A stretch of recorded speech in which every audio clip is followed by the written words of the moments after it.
السلام علیکم لسنرز، میں ہوں آپ کی ہوسٹ نیلم، اور نیلم آپ کو اپنے چینل میں ویلکم کرتی ہے۔ شروع کرتے ہیں آج کی ویڈیو اللہ پاک کا نام لے کر، جو انتہائی عالی رتبہ اور بہت جلیل القدر ہے۔ میں اپنے سننے والوں کے لیے یہ دعا کرتی ہوں کہ میرے سبھی سننے والے ہمیشہ شاد اور آباد رہیں، جہاں رہیں خوش باش رہیں، آمین۔ اسی دعا کے ساتھ آج کی سٹوریز جنات کے قصے کہانیوں کا آغاز کرتے ہیں۔ لسنرز، آج کی پہلی کہانی میرے ساتھ شیئر کی ہے سنبل یو کے میں رہتی ہیں، جنہوں نے کل اپنی سٹوری میرے ساتھ شیئر کی تھی۔ سنبل کہتی ہیں کہ میں آج آپ کے ساتھ اپنی کزن کی زندگی کا سچا خوفناک واقعہ شیئر کرنا چاہتی ہوں۔ میری کزن چنیوٹ میں رہتی ہے اور یہ کہانی اس کے ساتھ پیش آئی۔ اس نے میرے سے اپنی سٹوری شیئر کی اور میں نے سوچا میں آپ کو ان کی کہانی بتاتی ہوں۔ میری جو کزن ہے وہ چنیوٹ میں رہتی ہے۔ وہ سب لوگ وہ اپنی امی ابو کے ساتھ اور اپنے ایک بھائی کے ساتھ یعنی کہ انہی کے روم میں، امی ابو کے روم میں ہی سوتی تھی۔ اس کی ایج اس ٹائم 23 ایئرز اولڈ تھی اور وہ ڈرتی تھی، اس لیے وہ ساتھ والے روم میں اکیلے نہیں سوتی تھی۔ آپ نے کل جو کہانی 2 دن پہلے جو کہانی شیئر کی تھی ایک پرنانی ماں کی، وہ کہانی بالکل ٹھیک ہے۔ اسی طرح کا ایک واقعہ میری کزن کے ساتھ بھی پیش آیا، جس کے بعد میری کزن کی زندگی ٹوٹلی خراب ہو گئی۔ میری کزن بہت عبادت گزار تھی، اس کو عبادت کا بہت شوق تھا، بچپن سے ہی وہ عبادت کرتی تھی۔ ایک دن مسلسل اس کی مدر جو تھی وہ اس کو یہ کہتی تھیں کہ بیٹا جب بھی تم اپنے روم سے اٹھو تو اپنے روم کے جو کرٹن ہیں، یعنی کہ جو ونڈو کے آگے کرٹنز لگے ہوتے ہیں، ان کو آگے کر کے آیا کرو۔ اور گرمیوں کا موسم تھا، وہ کہتی ہیں کہ اس کے روم میں بھی اے سی لگا ہوا تھا، لیکن وہ اکیلے سونے میں ڈرتی تھی۔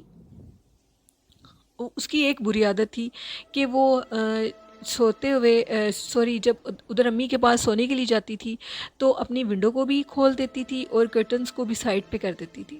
اس کو عادت تھی یہ، وہ کہتی تھی مجھے اچھا لگتا ہے ایسے، جیسے میں جب یہ دیکھتی ہوں تو مجھے بہت اچھا لگتا ہے۔ ان کے گھر کی بیک سائڈ جہاں پہ وہ ونڈو تھی، وہاں پہ ایک بہت بڑا درخت تھا۔ اس درخت کی شاخیں ان کے گھر میں بھی آتی تھیں اور مطلب یعنی ادھر بھی تھیں جدھر وہ لگا ہوا تھا۔ ایک دن وہ کہتی ہیں کہ ایک اور بات میں آپ کو بتاتی چلوں کہ وہ جو درخت تھا اس کی شاخیں ان کے روم میں بھی نظر آتی تھیں، ان کی چھت پہ بھی آتی تھیں، اور دوسری بات ان کے جو واش روم تھا اس ونڈو سے بھی وہ درخت نظر آتا تھا۔ ایک دن وہ کہتی ہیں کہ جب یہ واقعہ ان کے ساتھ پیش آیا تو اس سے ایک دن پہلے وہ اٹھ کر، ان کو ہمیشہ سے عادت تھی وہ اپنے ہی روم کے واش روم میں جایا کرتی تھی۔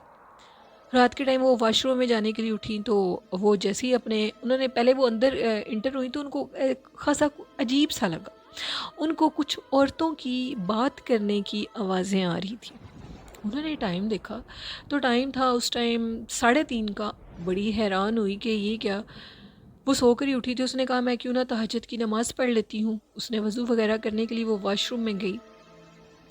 اس کو باہر اس درخت والی سائڈ سے مسلسل عورتوں کی بات کرنے کی آوازیں آ رہی تھی۔ اس نے اپنی وضو کیا، واش روم سے باہر نکلی تو اس نے ونڈو والی سائڈ سے دیکھا تو بڑی حیران ہوئی کہ جو سامنے والے لوگوں کا گھر کی بیک سائڈ ہے، وہ جو بڑا سا درخت لگا ہوا تھا، بہت بڑا درخت تھا، اس کی شاخیں ان کے گھر میں بھی جاتی تھی اور گرمی کا موسم تھا۔ اس نے دیکھا کہ لائٹ جل رہی ہے اور درخت کے صرف 2-3 پتے بڑی تیزی سے ہل رہے ہیں اور باقی درخت سارا ساکت ہے اپنی جگہ پہ، ادھر کچھ بھی نہیں ہے، اور گرمیوں کا موسم ہے، ہوا نام کی چیز نہیں ہے، اتنی ہبس ہے۔ انہوں نے اپنے کرٹنز کو آگے کیا اور اے سی چلایا اور نماز پڑھنے لگی تہجد کی۔ دھیان نہیں دیا اس نے۔ خیر نماز پڑھی، فجر کی پڑھی، وہ سونے کے لیے چلی گئی۔ اس نے ان آوازوں کی طرف دھیان نہیں دیا، وہ ڈھیر ساری عورتوں کی بات کرنے کی آواز تھی۔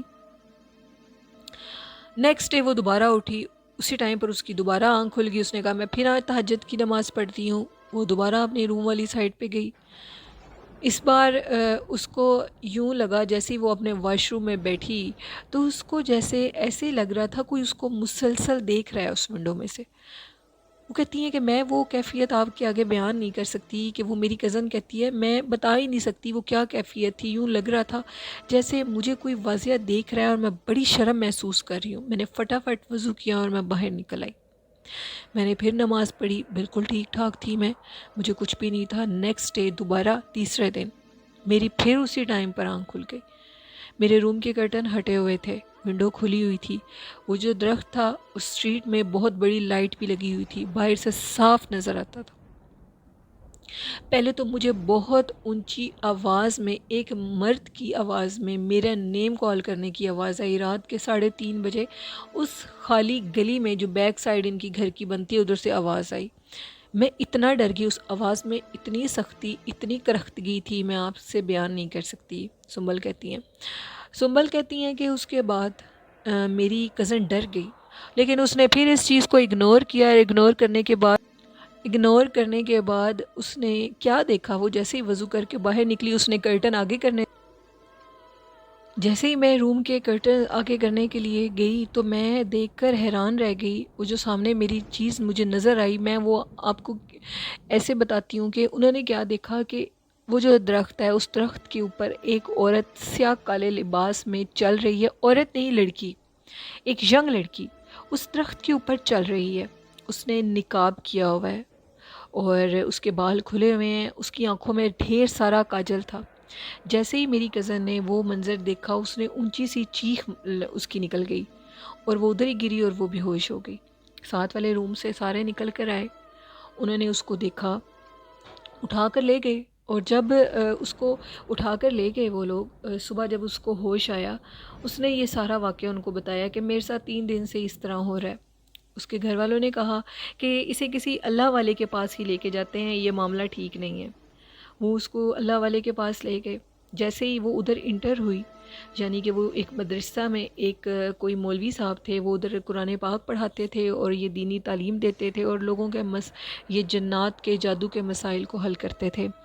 وہ جیسے ہی ادھر ان کے مدرسے میں اس گیٹ سے اندر انٹر ہوئے تو اس لڑکی کی جو شکل تھی وہ بہت عجیب ہو گئی.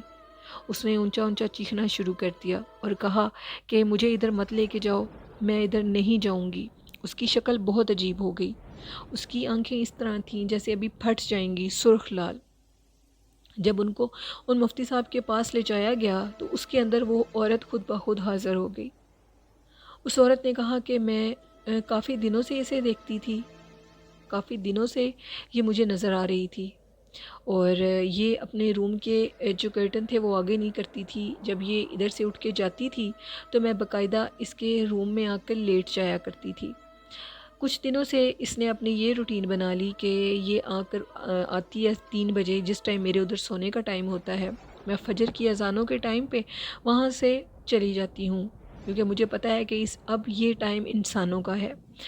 میں ادھر آ کر لیٹا کرتی تھی. 3 دن سے یہ آ رہی ہے اور 3 دن سے یہ مجھے تنگ کر رہی ہے, اس لیے میں اب اسے نہیں چھوڑوں گی. اس نے میری نیند کو خراب کیا ہے. مجھے اس کا بیڈ اچھا لگتا تھا.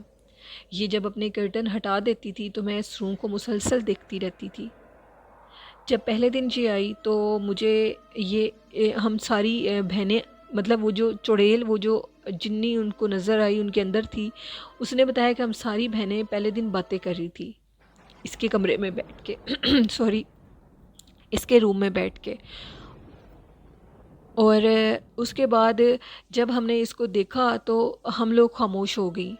ہم نے پھر باتیں شروع کر دیں, شاید یہ ڈر جائے اور یہ چلی جائے اور یہ اگلے دن اٹھ کر اس طرح نہ آئے. لیکن یہ دوبارہ اٹھ کر آئی, اس نے دوبارہ ہمیں ڈسٹرب کیا.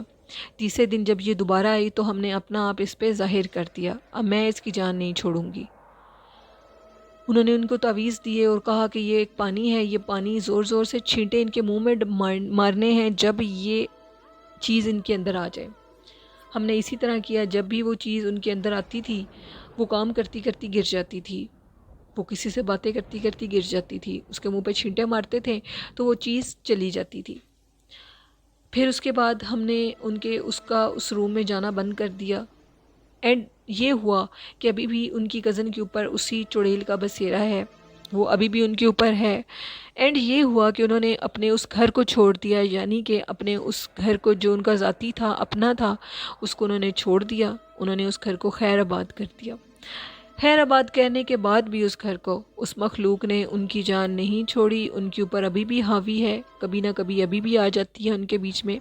اب ان کی شادی بھی ہو گئی ہے، ان کے 2 بچے بھی ہیں میری کزن کے، وہ میری بیٹیوں کی طرح ہیں، سنبل کہتی ہیں، لیکن ابھی بھی وہ اس کے اوپر ہے، اس کو تنگ کرتی ہے، کبھی کبھار آتی ہے اس کے اندر، اور جب اس کے اندر آتی ہے تو وہ 5 6 دن بے ہوش رہتی ہے، اس کو اپنے آپ کی ہوش نہیں رہتی. یہ کہانی میرے ساتھ شیئر کی تھی سنبل نے، جو کہ UK میں ہوتی ہیں. تو شکریہ سنبل اپنی کزن کی زندگی کا خوفناک واقعہ ہمیں بھیجنے کے لیے. تو لسنرز، اس کہانی سے آپ نے ضرور کچھ نہ کچھ سبق تو لیا ہوگا.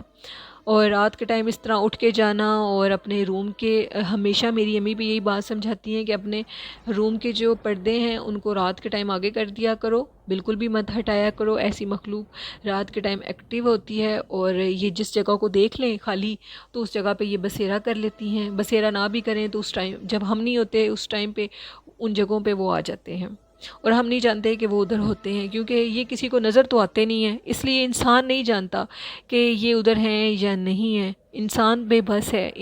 ایسی مخلوق کو بھی سمجھنا چاہیے کہ اگر ہم لوگ انہیں دیکھ ہی نہیں سکتے تو پھر انہیں اس طرح نہیں کرنا چاہیے انسانوں کے ساتھ. تو لسنرز، آئی ہوپ آپ کو یہ سٹوری ضرور اچھی لگی ہوگی. یہ تھی آج کی خوفناک کہانی جو میں نے اپنے سننے والوں کے ساتھ شیئر کی. تو جنہوں نے ابھی تک اپنی سٹوریز میرے ساتھ شیئر نہیں کی، تو لسنرز آپ بھی اپنی کہانی ہے میرے ای میل ID پہ اور میرے کومنٹ باکس میں بھی شیئر کر سکتے ہیں. اور میں آپ کو آج اپنا فیس بک لنک بھی آپ سے شیئر کروں گی ڈسکرپشن باکس میں. آپ وائس میسیج میں بھی میرے میسنجر پہ اپنی سٹوریز کو شیئر کر سکتے ہیں، وائس میسیج میں بھی. اور آج کا اچھا میسیج یہ ہے کہ نماز میں بالکل غفلت نہ کریں. جتنے بڑے مرضی کام آپ کو ہوں اس کو چھوڑ کر اسی ٹائم نماز پڑھیں، اور قرآن پاک کو دن میں ایک دفعہ ضرور کھولیں. قرآن پاک ہمارا سب سے اچھا رہبر ہے، اور ہمیں ہر موذی مرض سے بچاتا ہے. اس میں ہر چیز کی شفا ہے. اس کو سمجھ کے پڑھیں. قرآن پاک کو سمجھ کے پڑھنے والے کا دل روشن ہو جاتا ہے. اور آخر میں آپ کو ضرور ایک بات کہوں گی کہ اپنے والدین کا ڈھیر سارا خیال رکھیں، ان سے ڈھیر ساری محبت کریں. اپنے والدین کو کبھی کسی کے پیچھے نہ چھوڑیں. جب یہ بزرگ ہو جاتے ہیں تو یہ بالکل بچوں کی طرح ہو جاتے ہیں. ان کی اسی طرح کیئر کریں جیسے بچپن میں انہوں نے ہمیں پالا ہے. یہ میرا اچھا میسیج تھا آپ لوگوں کے لیے. اللہ پاک میرے اور آپ سب کے والدین کی لمبی زندگی کرے، ان کو صحت تندرستی عطا کرے، آمین. اسی کے ساتھ اپنی ہوسٹ نیلم کو اجازت دیجیے. مجھے اور میرے والدین کو اپنی دعاؤں میں یاد رکھیے گا. اللہ حافظ. اللہ نگہبان.